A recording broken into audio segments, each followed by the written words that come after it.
Ours on creation, evolution, and dinosaurs. What happened to the dinosaurs when Noah got off the ark? You know, the question of what happened to the dinosaurs has been used in schools to start a conversation about evolution for a long time.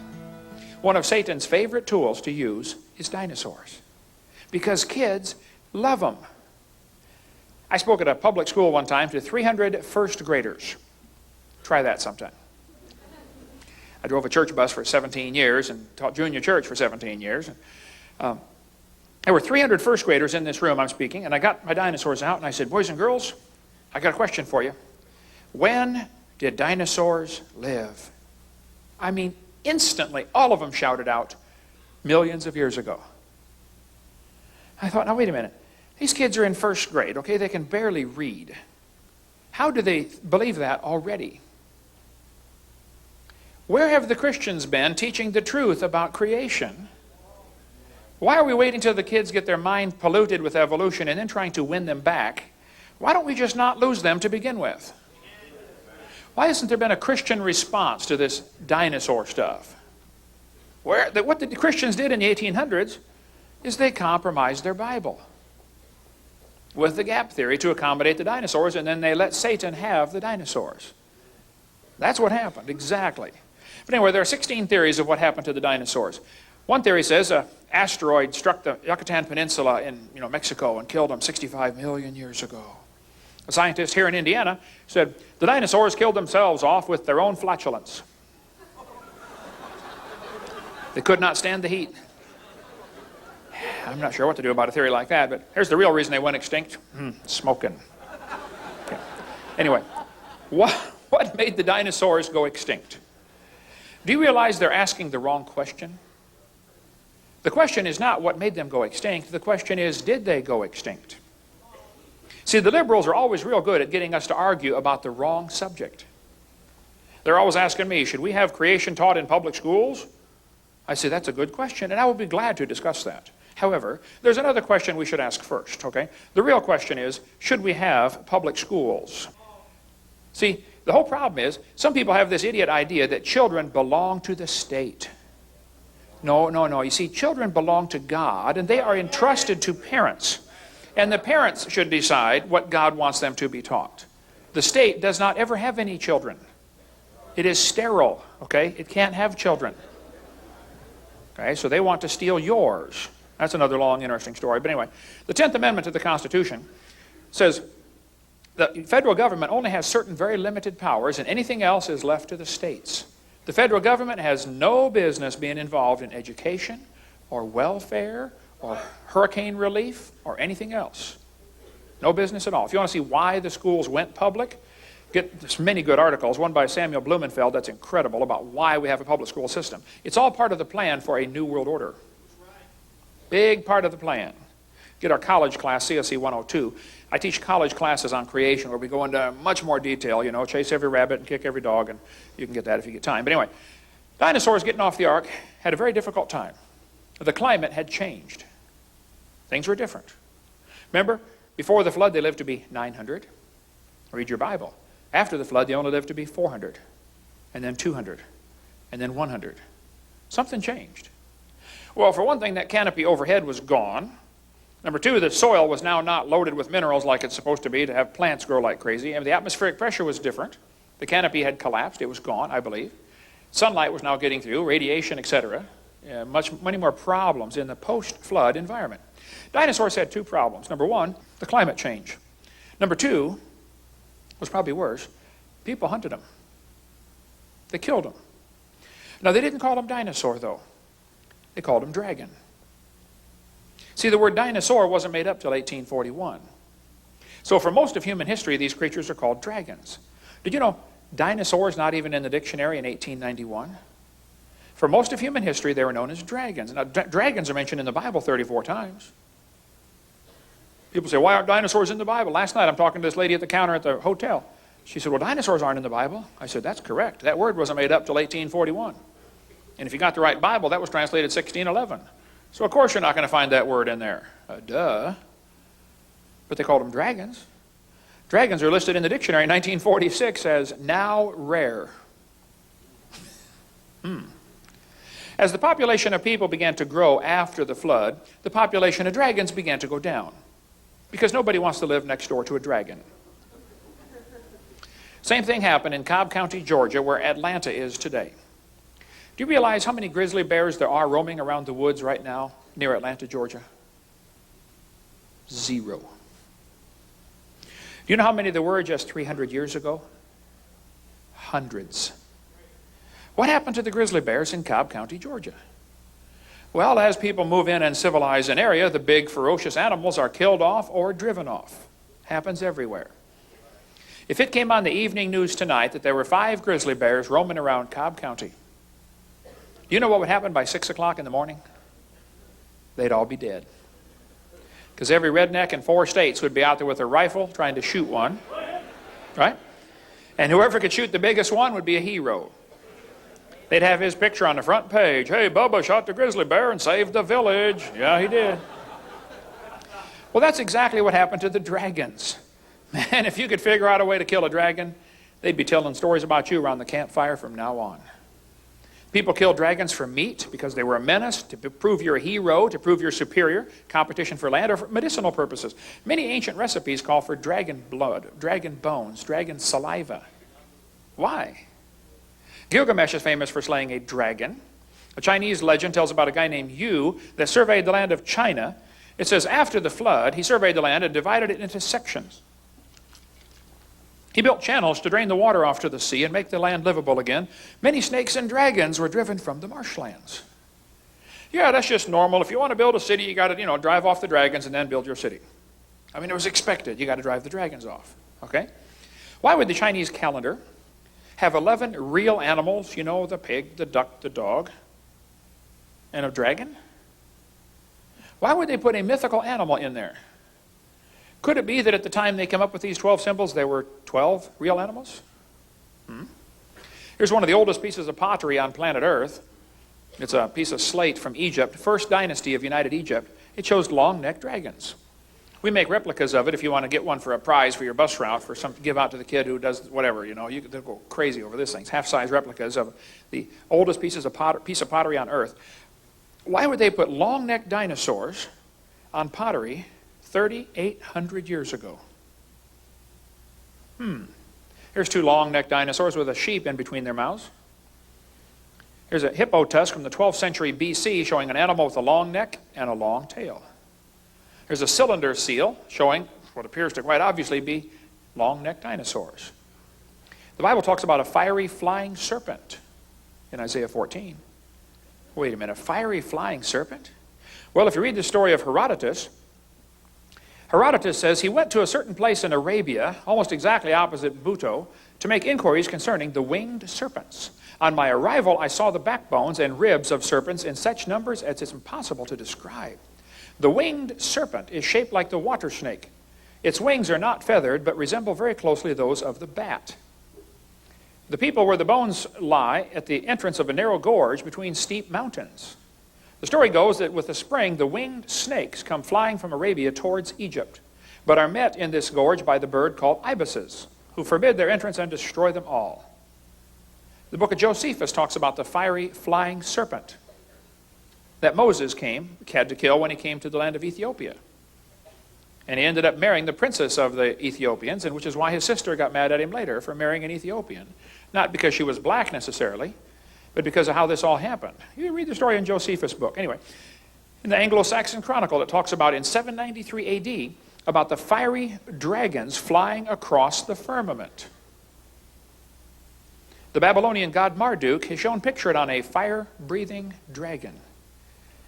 You say, Brother Hovind, now you don't believe in fire-breathing dragons, do you? Yeah, I believe there were some. We cover all that in our videotape about Leviathan, but Job chapter 41 talks about Leviathan. It says, out of his mouth go burning lamps and sparks of fire leap out. Out of his nostrils goeth smoke. His breath kindleth coals, and a flame goeth out of his mouth. But ancient Babylon was discovered, buried in the dry sand over there. The bricks were just nearly perfectly preserved by the dry sand. So they excavated ancient Babylon and rebuilt it. Babylon was totally rebuilt in the last 20, 30 years, I believe. Saddam put a brick about every 10 feet around the wall that says, "I am Saddam Hussein. I have rebuilt Babylon the Great. I am the grandson of Nebuchadnezzar." But on that wall, they found carvings of lions and carvings of dragons. Now, I can understand why they'd put a lion on there. I mean, we know about lions, but why would they put carvings of dragons on a brick wall 2,600 years ago?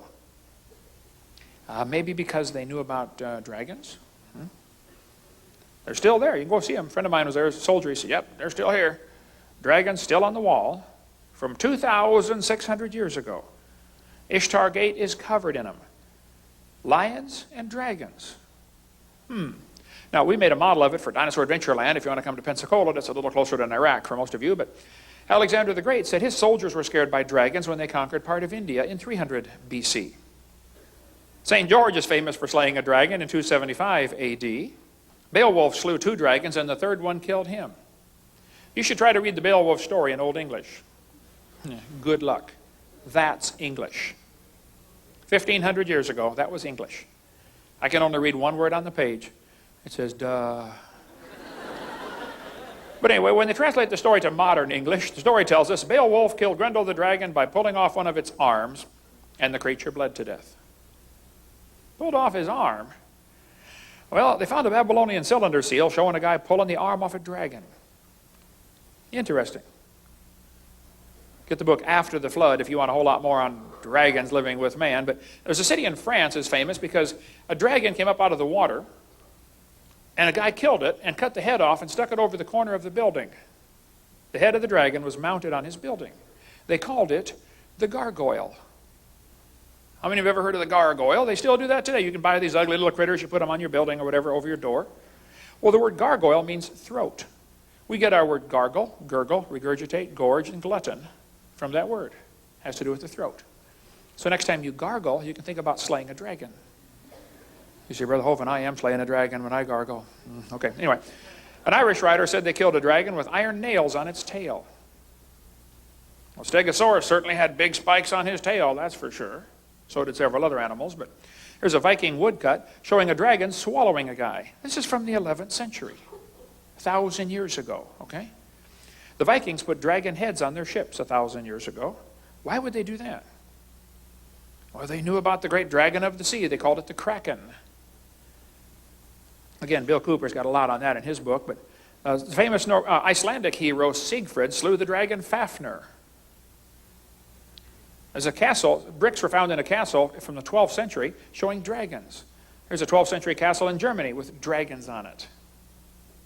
Why would they put dragons on their castles? Marco Polo lived in China for 17 years. When he came back, he said, "The emperor is raising dragons to pull chariots in his parades." Why would he say that? Oh, probably because the emperor was raising dragons to pull chariots in his parades. That's my theory. Yeah, okay. In 1611, they appointed the post of royal dragon feeder. Why do you need a royal dragon feeder? Let me guess, to feed the dragon. Yeah, right, okay. There's a 13th century castle with dragons on it. There's a grave from the 15th century showing, and carved in brass, 2 long-necked dinosaurs. 16th century castle has dragons on it. We've got 7 coins in our museum on loan. They're silver dollars from 1500s to 1600s, real silver dollars. All of them show somebody slaying a dragon. It was common 400 years ago. Everybody knew about slaying dragons. Of course, you got to slay the dragon. You know, that's just standard procedure. Save the dragon, rescue the princess, or whatever. I don't know.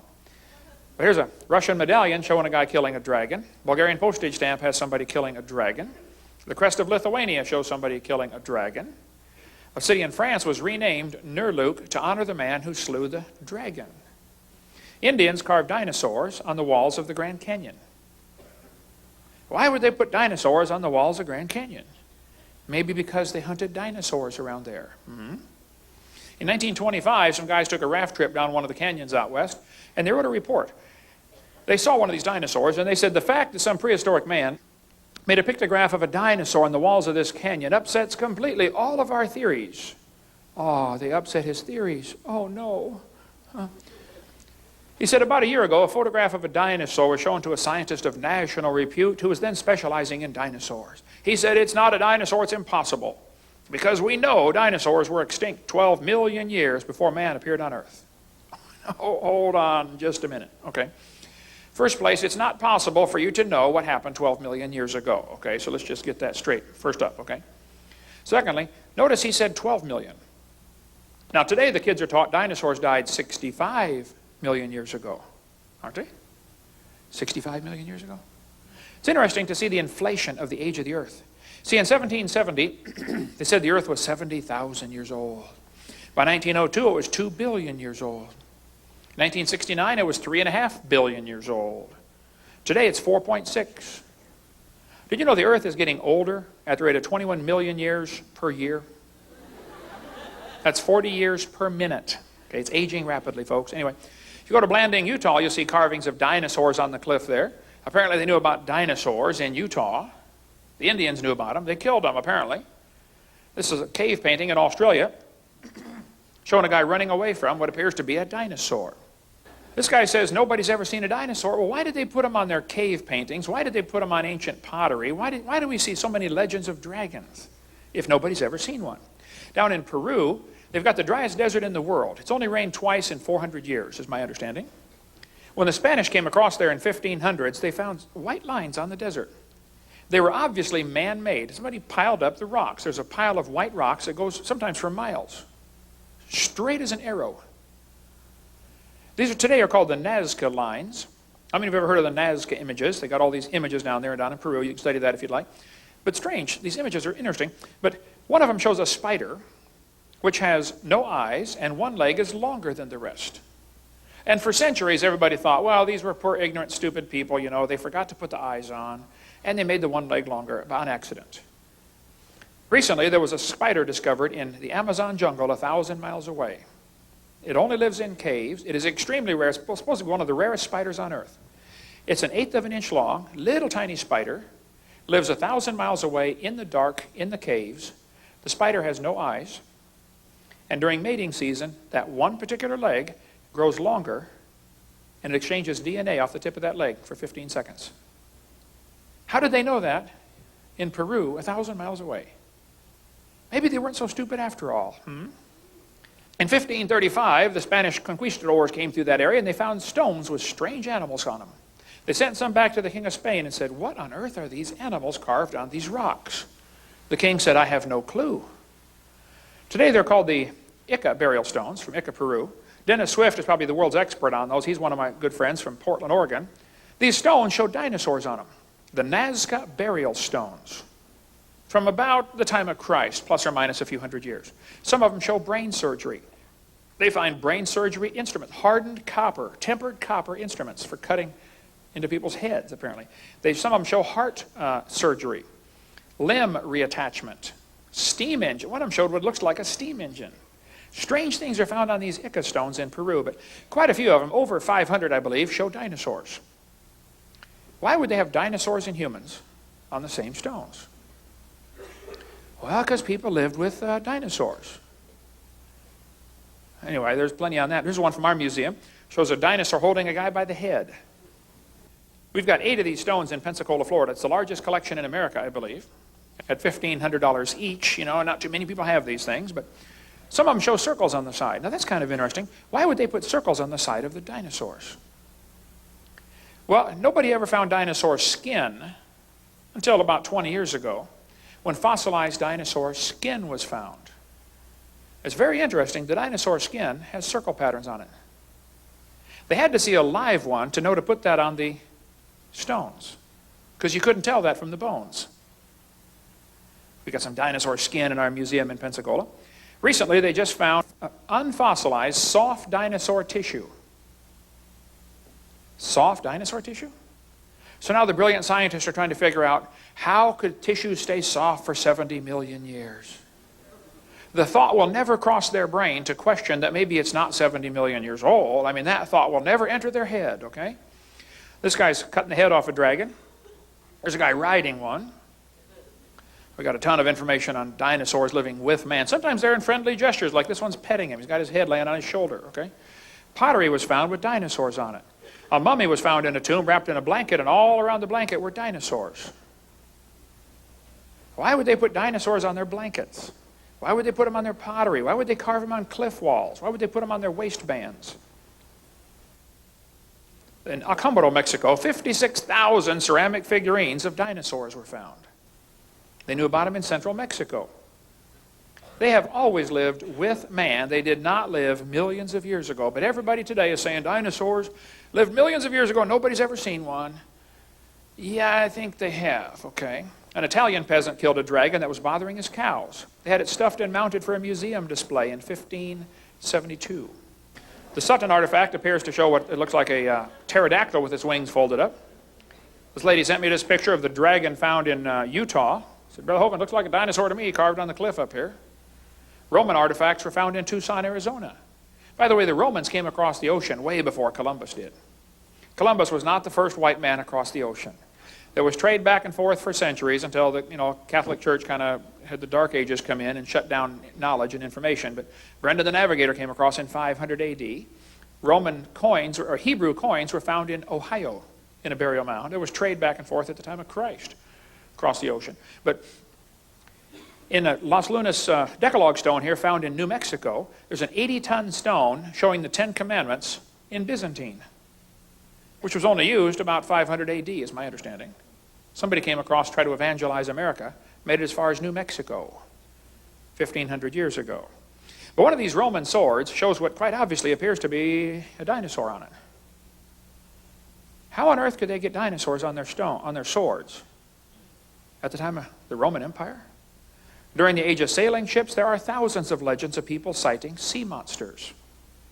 Well, if you're in a sailboat, it's kind of quiet going through the water, okay? Today with a diesel engine, they can hear you coming 50 miles away underwater. Of course, you're not going to see one, all right?